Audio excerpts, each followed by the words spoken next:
There are lots of IR air-to-air missiles that players would say are the worst. I had a comment asking about the de Havilland FIRESTREAK, stating that it is the worst air-to-air missile in War Thunder, it's the worst IR one, and I decided it'd be worth making a video talking about it. Before we dive into this video, I'd appreciate it if you guys hit the like button and subscribed. Only 11% of my current viewers are subscribed, and even if we got that to 15%, it'd help our goals of 10k by the end of the year a lot. So the de Havilland FIRESTREAK is a British first-generation passive infrared homing, aka heat-seeking, IR air-to-air missile. It was developed by de Havilland in the early 1950s, entering service in 1957. It was the first weapon first kind of its weapon, the IR air-to-air missile, to enter service with the Royal Air Force and the Fleet Air Arm, equipping the English Electric Lightning Interceptor and de Havilland Sea Vixen naval fighter, and then eventually the Javelin all-weather interceptor like I'm playing in War Thunder. It's a rear aspect, fire and forget pursuit weapon with a field attack in a rear-facing 20-degree cone.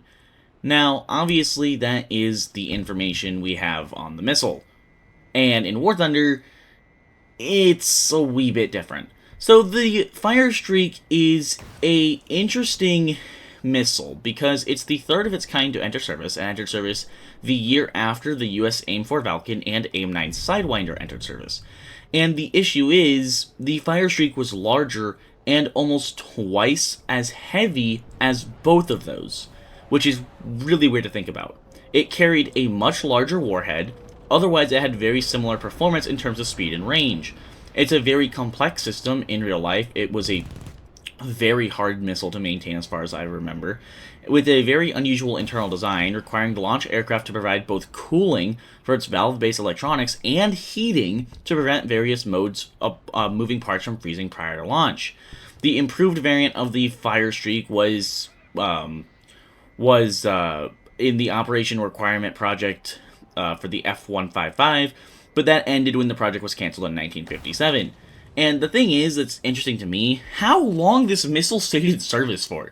The FIRESTREAK was in service from 1957 to 1988. That is just insane to think about. I know the AIM-4 was flown on the F-15 as well, but this missile, it's just fun. It's just like crazy to think about. So in real life, obviously the British wanted a heavier warhead because they thought they would be using this missile against Soviet bombers. In War Thunder, you rarely get the opportunity to use the FIRESTREAK against Soviet bombers. You're using it against much more nimble fighters like the MiG-15, the F-86, and, even the F-80. Now, the saving grace for the missile is the fact that it's found at 8.3 on board the, whatever plane I'm flying. I don't remember. The Javelin. You guys love me. I'm so stupid. Anyways, the Javelin is a phenomenal aircraft. It's one of my favorites, being able to equip with 4 30mm cannons, 4 FIRESTREAK air-to-air missiles. This thing is a blast to play. Now, I do understand the reasoning for saying the Fireflash or FIRESTREAK is the worst air-to-air missile, or worst IR air-to-air missile in War Thunder. I completely understand that. But, honestly, 8.3 for a very usable IR air-to-air missile, I don't think it's the worst. I actually think it's very usable. And when you understand why the missile is the way it is and why it has shortcomings, and that is because it's made to intercept large Soviet bombers, you gotta understand this thing is actually a fairly viable air-to-air missile. Now, there are obviously a lot of downsides. Like, obviously, this is not going to be as good as the AIM-9B. It's not supposed to be. It's supposed to be a little bit worse. I mean, it's only the third ever IR air-to-air missile to ever enter service. First for the British, and it's just a wacky missile. Now, in War Thunder, I find it most viable to use this in top-down attacks, so that's pretty much every IR air-to-air missile. Now, the nice thing is, this is the first missile that doesn't have the cage seeker. It's an uncaged seeker, so you can lock it. It also has radar slaving, which is super nice, and so it's a lot better than people really give it credit for. Like, I understand why it's a disliked missile. I really do, but there's gotta give it some credit.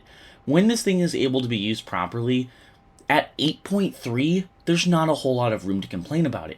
It can pull, pretty well.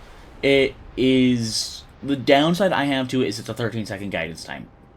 That's the biggest downside. You get 13 seconds of the missile actually guiding to target.